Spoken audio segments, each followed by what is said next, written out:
New Jersey में रे एक दिन डॉक पर शिफ्ट खत्म करके अपने घर लौटता है। उसकी एक्स वाइफ मैरी उनके दोनों बच्चों को छोड़ने आती है ताकि रे उन पर नजर रख सके, क्योंकि मैरी कुछ दिनों के लिए अपने माता पिता से मिलने बॉस्टन जा रही है। रेचेल अपने पापा को हेलो कहती है, लेकिन रॉबी पूरी तरह से उसे नजरअंदाज करता है। बाद में न्यूज में यह दिखाया जाता है कि यूक्रेन लगभग पूरी तरह से अंधेरे में डूब चुका है, क्योंकि वहां रात के वक्त अजीबोगरीब बिजली गिरने की घटनाएं हो रही है। बताया जाता है कि कुछ इलेक्ट्रोमैग्नेटिक पल्सेज ने पूरे इलाके की इलेक्ट्रिसिटी ठप कर दी और उसके तुरंत बाद वहां भूकंप भी आया।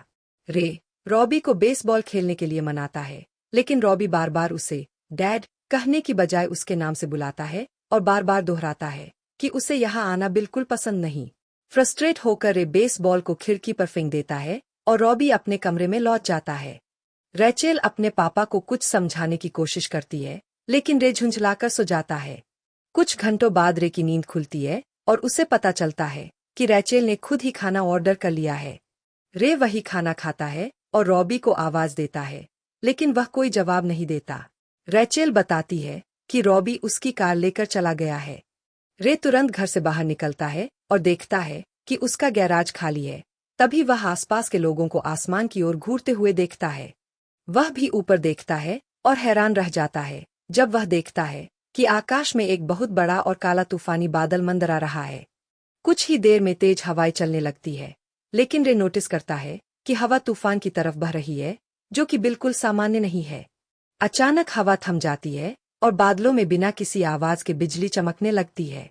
रे को यह थोड़ा मजेदार लगता है, लेकिन रैचेल डर जाती है, इसलिए वे दोनों जल्दी से घर के अंदर चले जाते हैं। बिजली बार बार एक ही जगह पर गिर रही होती है, जिससे अब रे को भी चिंता होने लगती है, इसलिए वह और रैचेल टेबल के नीचे छुप जाते हैं। कुछ मिनट बाद बिजली गिरना रुक जाता है और रे घर की स्थिति चेक करता है। पूरे घर की बिजली चली गई है और जो चीजें बिजली के बिना भी चलती है, जैसे कि लैंडलाइन फोन और उसकी घड़ी, वो भी बंद हो चुकी है। वह बाहर निकलता है और देखता है कि सारे वाहनों ने काम करना बंद कर दिया है। रॉबी पास ही खड़ा होता है, खोया हुआ सा। रे उसे घर जाकर रैचेल के साथ रहने के लिए कहता है, जबकि वह खुद कुछ जांचने निकलता है। जब रे एक गैराज के पास पहुंचता है, तो उसका मैकेनिक दोस्त उसे बताता है कि कारों के स्टार्टर पूरी तरह से खराब हो चुके हैं, भले ही वे बिजली गिरने के पास भी नहीं थे। फिर वह मैकेनिक एक चर्च के पास जमा भीड़ के साथ जुड़ता है, जो देख रही होती है कि बिजली गिरने की वजह से सड़क में एक बड़ा गड्ढा हो गया है। रे एक मलबे का टुकड़ा उठाता है और हैरान रह जाता है जब उसे पता चलता है कि वह बिल्कुल ठंडा है। अचानक जमीन के नीचे से गड़गड़ाहट की आवाजें आने लगती है और सड़क में दरारें बननी शुरू हो जाती है। इन दरारों से पास की इमारतें और गाड़ियां तबाह होने लगती है और कुछ ही पलों में चर्च भी ढह जाता है। सड़क का एक हिस्सा गोलाई में घूमता है और फिर नीचे धंस जाता है, जिससे एक बहुत बड़ा गड्ढा बन जाता है, जिसमें कारें गिरने लगती है। लोग घबरा कर भागने लगते हैं जब गड्ढा एक कार को बाहर की तरफ उछाल देता है। फिर उस गड्ढे से 3 बड़े ट्राइपॉड्स के पैर निकलते हैं और वो उसी कार को कुचल देते हैं जिसके पीछे रे छिपा हुआ था, लेकिन वह समय रहते बच जाता है। फिर एक विशाल मशीन बाहर निकलती है, जो कि असल में एक एलियन रोबोट होती है। वह एक भयानक आवाज निकालती है और भीड़ पर हमला शुरू कर देती है। लेजर किरणों से लोगों को मारना शुरू कर देती है जो वहां से भागने की कोशिश कर रहे होते हैं। यहाँ तक कि जो लोग कारों में भाग रहे होते हैं, उन्हें भी इन किरणों से उड़ाया जा रहा होता है। रे एक स्टोर के अंदर छुपने की कोशिश करता है, लेकिन लेजर बीम वहां भी पहुंच जाती है और कारें खिड़कियों के अंदर फेंकी जा रही होती है। काफी भागदौड़ के बाद रे वहां से निकलने में सफल होता है और एक दीवार के पीछे छुप जाता है, जहां से वह ट्राइपॉड को दूर जाते हुए देखता है। अब वह घर लौट सकता है, लेकिन वह इतना सदमे में होता है कि समझ नहीं पाता कि बच्चों से क्या कहे। वह खुद को पानी से साफ करता है और अंततः होश में आता है। फिर वह अपने बच्चों को अनाउंस करता है कि अब वे यहाँ से निकल रहे हैं और उन्हें तुरंत पैकिंग शुरू करने को कहता है। घर से निकलने से पहले वह अपनी बंदूक भी साथ लेता है। रे अपने बच्चों को उस कार में बैठाता है जिसे मैकेनिक ने किसी तरह ठीक कर दिया था और उसे भी चलने के लिए कहता है, लेकिन वह इनकार कर देता है। वे बात कर ही रहे होते हैं कि पीछे एक ट्राइपॉड फिर से हमला कर देता है और आग लग जाती है। रे जल्दी से अपने परिवार को लेकर भागता है और मैकेनिक लेजर बीम से मारा जाता है। वे सड़कों पर तेजी से भागते हैं, जबकि पीछे से इमारतें और वाहन तबाह हो रहे होते हैं। जब उनकी कार हाईवे पर पहुंचती है तो आगे जाने की ज्यादा जगह नहीं होती क्योंकि दर्जनों गाड़ियां बंद हो चुकी होती है और बड़ी भीड़ पैदल भाग रही होती है। रैचेल बार बार चिल्ला रही होती है, इसलिए रॉबी उसे शांत कराने की पूरी कोशिश करता है। रे बच्चों को बताता है कि उसने क्या देखा और ये भी समझाता है कि शायद बिजली गिरने का वो तूफान इन मशीनों को जगाने के लिए आया था। आखिरकार वे मैरी के पड़ोस में पहुंचते हैं, जो अब तक सुरक्षित होता है, और तय करते हैं कि कुछ देर वहीं रुकते हैं। रॉबी अपने नाना नानी को कॉल करने की कोशिश करता है, लेकिन फोन लाइन डेड होती है। रे घर से जो सामान लाया था वो सिर्फ एक बैचलर के बचे हुए खाने होते हैं, इसलिए वह केवल पीनट बटर सैंडविच बना पाता है। लेकिन रैचेल उसे याद दिलाती है कि उसे पीनट बटर से एलर्जी है। रे गुस्से में आकर ब्रेड को खिड़की पर फेंक देता है। जब रात होती है वह कहता है कि वे सब बेसमेंट में सोएंगे क्योंकि वह सबसे सुरक्षित जगह है। आधी रात को पूरे घर में कंपन शुरू हो जाता है, पेड़ की टहनियां हिलती है, खिड़की से रोशनी चमकती है और डरावनी आवाजें आने लगती है। अचानक एक जोरदार चीख पूरे इलाके में गूंजती है और घर कांपने लगता है। रॉबी अपनी फैमिली को खींचकर सब बेसमेंट वाले कमरे में ले जाता है, ठीक उस वक्त जब खिड़की से जलती हुई चीजें अंदर आने लगती है। रे जल्दी से दरवाजा बंद करता है और अब तीनों अंधेरे में बंद हो जाते हैं। अगली सुबह रे बेसमेंट से बाहर निकलता है और देखता है कि ऊपर का हिस्सा पूरी तरह तबाह हो चुका है। जब वह ऊपर जाता है तो उसे पता चलता है कि उस इलाके में एक प्लेन क्रैश हुआ है और पूरा पड़ोस तबाह हो चुका है। वह एक न्यूज क्रू को खाने की तलाश में देखता है और उनसे जानकारी मांगता है। न्यूज टीम बताती है कि ये एलियन मशीनें अब पूरी दुनिया में दिखाई दे रही है और ये वो एलियन चला रहे हैं जो बिजली के तूफान के साथ धरती पर आए थे। ये ट्राइपॉड्स ऐसी ढालों से लैस है जो किसी भी हमले को रोक सकती है। मतलब सेना की लड़ाई पूरी तरह बेकार साबित हो रही है। उसी समय उन्हें एक अजीब सी आवाज सुनाई देती है, जिससे डरकर न्यूज टीम वहां से निकल जाती है। रे अपने बच्चों को बुलाता है और रॉबी अपने घर की तबाही देखकर एक पल को रुक जाता है, लेकिन फिर वह भी कार में बैठ जाता है। जब वे काउंसाइड की ओर बढ़ते हैं, रे बच्चों को समझाता है कि अब वे बॉस्टन जाएंगे ताकि मैरी को ढूंढ सके। रॉबी बार बार कहता है कि वह वापस जाकर एलियन से लड़ना चाहता है, और इस बात पर उसकी और रे की बहस होने लगती है। रैचेल को टॉयलेट जाना होता है तो रे कार रोकता है ताकि वह जंगल में जा सके। वह नदी के पास पहुंचती है और वहां तैरती हुई सैकड़ों लाशें देखकर डर से चीख पड़ती है। उसी वक्त एक मिलिट्री कॉन्वॉय उनके पास से गुजरता है। रॉबी उनसे भीख मांगता है कि वे उसे अपने साथ ले जाए क्योंकि वह बदला लेना चाहता है। रे उसे समझाने की कोशिश करता है, लेकिन रॉबी नहीं मानता। फिर रैचेल अपने भाई को मनाती है और रॉबी वापस कार में बैठता है। सफर के दौरान रॉबी बहुत गुमसुम रहता है, इसलिए रे उसे गाड़ी चलाने को कहता है ताकि उसका ध्यान बंटे। हालांकि उसके पास ड्राइविंग लाइसेंस नहीं होता, फिर भी वह गाड़ी चलाने लगता है। शाम के वक्त वे एक ऐसे इलाके में पहुंचते हैं जहां बहुत सारे रिफ्यूजी इकट्ठा होते हैं और सब किसी भी तरह से वहां से भागने की कोशिश कर रहे होते हैं। भीड़ देखकर रॉबी डर जाता है और गाड़ी वापस रे को दे देता है। जैसे ही वे गाड़ी लेकर आगे बढ़ते हैं, भीड़ उन्हें घेर लेती है और हर कोई उनसे गुजारिश करता है कि उन्हें भी साथ ले जाए। एक आदमी बोनट पर चढ़ जाता है तो रे उसे हटाने के लिए स्पीड बढ़ाता है, लेकिन बाकी लोग गुस्सा हो जाते हैं और गाड़ी पर चीजें फेंकते हैं, जिससे रे को आगे का रास्ता नहीं दिखता। वह एक इंसान को टक्कर मारने से बचने की कोशिश करता है, लेकिन गाड़ी एक पोल से टकरा जाती है। भीड़ इसका फायदा उठाकर गाड़ी को हिलाने लगती है और खिड़कियां तोड़ देती है। उन्हें इस बात की परवाह नहीं होती कि वे घायल हो सकते हैं। रे और रॉबी को खींचकर बाहर निकाला जाता है और रे कई लोगों से लड़ता है ताकि वो रैचेल तक न पहुंच सके। लोग इतने ज्यादा होते हैं कि रॉबी की मदद के बावजूद रे को हालत संभालना मुश्किल हो जाता है। तभी रे हवा में गोली चलाता है और भीड़ डरकर पीछे हट जाती है। जब वह रॉबी को भीड़ से निकालने की कोशिश करता है, तभी एक और आदमी उसकी कनपटी पर बंदूक रख देता है। वह रे को कहता है कि रैचेल को बाहर निकाले और फिर खुद कार लेकर भाग जाता है।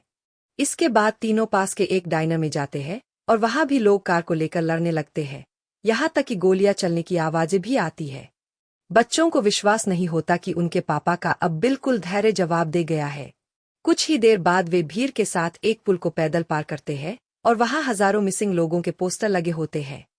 जो लोग न्यूज सुन चुके होते हैं वे बताते हैं कि ये सब दुनिया भर में हो रहा है और यूरोप की हालत सबसे बुरी है। आखिरकार वे एक ऐसे शहर पहुंचते हैं जहां अब भी बिजली है और यहां तक कि ट्रेनें भी चल रही होती है। हडसन डॉक्स पर वॉलंटियर्स लोगों से ब्लड डोनेट करने की अपील कर रहे होते हैं। रे भीड़ में अपने एक पुराने दोस्त को देखता है, लेकिन तभी उसका ध्यान भटक जाता है जब वह देखता है कि कुछ पक्षी आसमान में उड़कर भाग रहे हैं। उसी पल पहाड़ियों के पीछे से कुछ ट्राइपॉड्स दिखाई देते हैं और वहां अफरात फरी मच जाती है। मिलिट्री तुरंत रैंप को ब्लॉक कर देती है ताकि लोग जहाजों की तरफ भागकर उन पर चढ़ न जाए, क्योंकि जहाजों में अब कोई जगह नहीं बची होती। जब कारें समुद्र में गिरने लगती है, रे का दोस्त मदद की गुहार लगाता है, लेकिन रे उसे सुन नहीं पाता क्योंकि वो बच्चों को जहाज पर चढ़ाने में व्यस्त होता है। रे को तब एहसास होता है कि जहाज में अभी भी जगह है, लेकिन जब वह अधिकारियों से उन्हें चढ़ाने की गुजारिश करता है, वे मना कर देते हैं। लोग इतने ज्यादा बेकाबू हो जाते हैं कि रैंप से लटकते हैं और जैसे ही जहाज चलने लगता है, वो नीचे गिर जाते हैं। रॉबी झट से दूसरी तरफ से रैंप पर चढ़ जाता है और जो लोग अब भी लटके हुए होते हैं, उन्हें ऊपर खींचने की कोशिश करता है। तभी पानी में एक भंवर बनता है और एक ट्राइपॉड अचानक पानी से निकलता है। वो एक फेरी को पलट देता है, जिससे लोग और गाड़ियां पानी में गिरने लगते हैं। एक गाड़ी रे और उसके परिवार को पानी में धकेल देती है और वे पानी के नीचे फंसी हुई लाशों को देख सकते हैं। बाकी जहाज भी एक एक करके पलटने लगते हैं, लेकिन रे और उसके बच्चे किसी तरह सतह तक पहुंच जाते हैं और जान बचाने के लिए तेजी से तैरते हैं ताकि ट्राइपॉड की टेंटेकल्स उन्हें पकड़ न ले। किसी तरह वे तट तक पहुंच जाते हैं और वहां से देखते हैं कि ट्राइपॉड्स अब जमीन पर भी लोगों को पकड़ पकड़ कर ले जा रहे हैं। तीनों फिर से दौड़ने लगते हैं और जंगल में छिप जाते हैं, जहां आसमान से इंसानों के कपड़े टुकड़ों में गिर रहे होते हैं। वे एक सड़क पर चल रही भीड़ में शामिल हो जाते हैं और रॉबी जैसे ही एक मिलिट्री कॉन्वॉय देखता है, तेजी से उसके पीछे दौड़ने लगता है। जेट्स उनके ऊपर से उड़ रहे होते हैं और कॉन्वॉय एक पहाड़ी की तरफ युद्ध के लिए जा रहा होता है। रे को रैचेल को जमीन पर छोड़ना पड़ता है ताकि वो रॉबी को रोके। चारों ओर विस्फोट हो रहे होते हैं और रे रॉबी को जोर से पकड़कर हिलाता है ताकि वो होश में आए। उसी वक्त एक कपल रैचेल को अकेली समझकर उसे ले जाने लगता है, इसलिए रे को रॉबी को छोड़ना पड़ता है और वह अपनी बेटी को बचाने दौड़ पड़ता है। रॉबी जिद पर अड़ा होता है और आखिरकार वह भीड़ के साथ लड़ाई में शामिल हो जाता है। रे रैचेल को वापस पा लेता है, लेकिन तभी देखता है कि मिलिट्री ट्रक जलते हुए नीचे की तरफ आ रहे हैं, जिससे पता चलता है कि युद्ध हार गया है। अब ट्राइपॉड शहर की तरफ बढ़ रहे होते हैं, इसलिए रे और रैचेल को वहां से भागना पड़ता है। तभी एक आदमी हार्लन उन्हें बुलाकर अपने सेलर तहखाने में छिपने को कहता है। रैचेल अपने भाई को खोने के बाद अब भी डरी हुई होती है और रे उसे समझाता है कि वे बाद में रॉबी को ढूंढ लेंगे, लेकिन अभी उन्हें आराम करना चाहिए। जब रैचेल उससे अपने फेवरेट लोरीज सुनाने को कहती है, रे को कोई भी याद नहीं होती। वह एक रैंडम सा गाना गाकर उसे सुलाता है और फिर हार्लन से एक ड्रिंक ले लेता है। हार्लन, जिसने अपनी पूरी फैमिली खो दी थी, कहता है कि उसके पास पर्याप्त सामान है जिससे वे काफी दिनों तक जिंदा रह सकते हैं।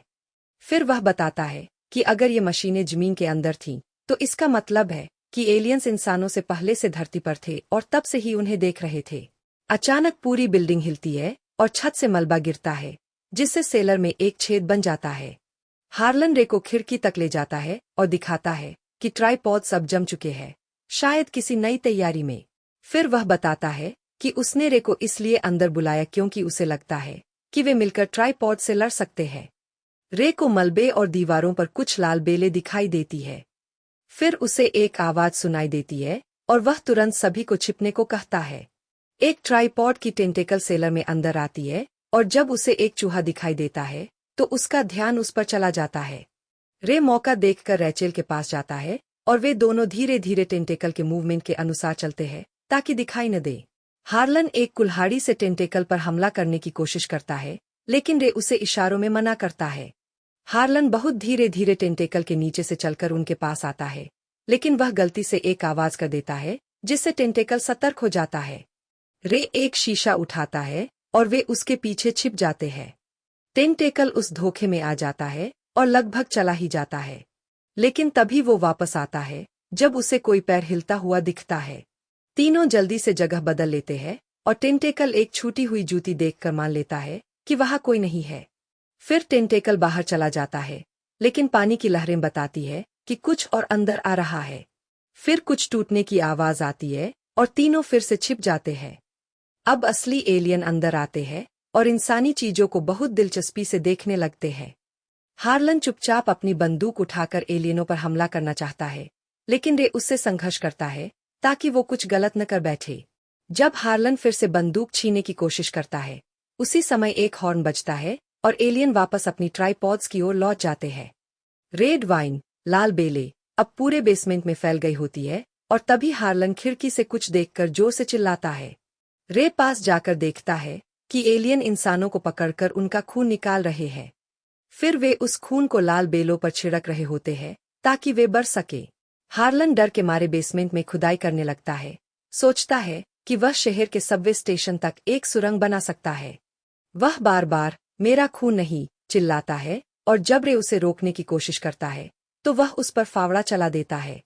रे रैचेल को आंखें बंद करने और कोई गाना गाने को कहता है ताकि वह कुछ न सुन सके। फिर वह हार्लन के पास जाता है और उसे चुपचाप मार देता है। जब रे वापस आता है तो वह रैचेल को गले लगाकर सुला देता है। कुछ ही समय बाद ट्राइपॉड की टेंटेकल फिर से बेसमेंट में वापस आती है और रैचेल की आंख खुल जाती है। वह चिल्ला पड़ती है जब उसे टेंटेकल सामने दिखाई देती है। रे तुरंत कुल्हाड़ी उठाकर उस पर हमला करता है और बार बार उस पर वार करता है जब तक कि वह टूट न जाए। टेंटेकल वापस चली जाती है, लेकिन रैचेल अब भी डरी हुई चिल्ला रही होती है। रे जल्दी से ऊपर की ओर भागता है और रैचेल को खोजने निकलता है। जब वह घर का दरवाजा खोलता है तो चारों ओर खून और बेलों से भरा हुआ मैदान देखकर दंग रह जाता है। रे अपनी बेटी को ढूंढने के लिए बेतहाशा दौड़ता है और जब वह एक पहाड़ी पर पहुंचता है तो देखता है कि पूरा इलाका खून से लाल हो चुका है। अचानक एक ट्राइपॉड उसके पीछे जमीन पर उतरता है, जिससे रे को फिर भागना पड़ता है। वह एक ट्रक में छिपने की कोशिश करता है, लेकिन ट्राइपॉड उस ट्रक को उठा लेता है और तोड़ने लगता है। इससे पहले कि वो रे को कुचल दे, उसे रैचेल की चीख सुनाई देती है जो पास ही में होती है। वह रैचेल को उठा लेता है और रास्ते में और भी इमारतें गिराता जाता है। रे ट्राइपॉड के पीछे दौड़ता है और रास्ते में उसे एक मिलिट्री ट्रक मिलता है, जिसमें से वह कुछ ग्रेनेड उठा लेता है। वह उन्हें लेकर ट्राइपॉड पर फेंकता है ताकि उसका ध्यान भटकाया जा सके। ट्राइपॉड रे को भी पकड़ लेता है और एक बड़े से पिंजरे में फेंक देता है, जहां पहले से कई लोग कैद होते हैं। रैचेल भी उन्हीं में होती है। रे उसकी हालत चेक करता है और उसे सुरक्षित पाता है। तभी एक पतली सी टेंटेकल आती है जो अंदर से किसी इंसान को पकड़ने आती है। जब अगली बार टेंटेकल आती है, रे रैचेल को पीछे धकेल देता है और खुद पकड़ में आ जाता है। एक आदमी तुरंत उसका हाथ पकड़ लेता है और बाकी कैदी मिलकर उसे खींचते हैं ताकि वह बाहर आ सके। टेंटेकल उसे अंदर खींच रही होती है, लेकिन रे ने पहले से ही ट्राइपॉड के अंदर ग्रेनेड छुपा दिए होते हैं। आखिरकार रे को खींचकर वापस बाहर निकाल लिया जाता है। कुछ ही पल में ट्राइपॉड के अंदर जोरदार विस्फोट होता है और पूरा मशीन फट जाती है। खून और अंग सब तरफ बिखर जाते हैं और कैदियों का पिंजरा नीचे गिर जाता है। सौभाग्य से वह पेड़ और पौधों पर गिरता है, जिससे कोई गंभीर चोट नहीं लगती। अगली सुबह रे, रैचेल और बाकी बचे लोग शहर की तरफ चलते हैं। वे देखते हैं कि पक्षी अब उन एलियन बेलों को खा रहे हैं। रे एक बेल को उठाता है और देखता है कि अब वह सफेद पड़ चुकी है, यानी अब मर रही है। पास ही एक ट्राइपॉड एक इमारत पर गिरता है और एक सिपाही बताता है कि वे मशीन को हराने में सफल नहीं हुए, वह अपने आप ही गिर गई। अब ट्राइपॉड्स अनियमित रूप से बर्ताव करने लगे हैं और एक एक करके बंद हो रहे हैं। सैनिक लोगों को सुरक्षित जगह पर ले जाने लगते हैं, लेकिन तभी एक और ट्राइपॉड सामने आता है। ये ट्राइपॉड बहुत धीरे धीरे चल रहा होता है और पक्षी उसके ऊपर उड़ रहे होते हैं। रे तुरंत समझ जाता है कि अगर पक्षी उसके ऊपर है तो इसका मतलब है कि उसका सुरक्षा कवच, शील्ड, बंद हो चुका है। परिवार एक बार फिर मिल जाता है। कुछ समय बाद वैज्ञानिक बताते हैं कि एलियंस को किसी भी हथियार या ताकत से नहीं हराया गया, बल्कि धरती पर मौजूद सूक्ष्म जीवाणुओं ने उन्हें मार डाला। क्योंकि एलियंस का शरीर हमारी जैविक प्रणाली के लिए तैयार नहीं था और वो बीमार होकर मर गए।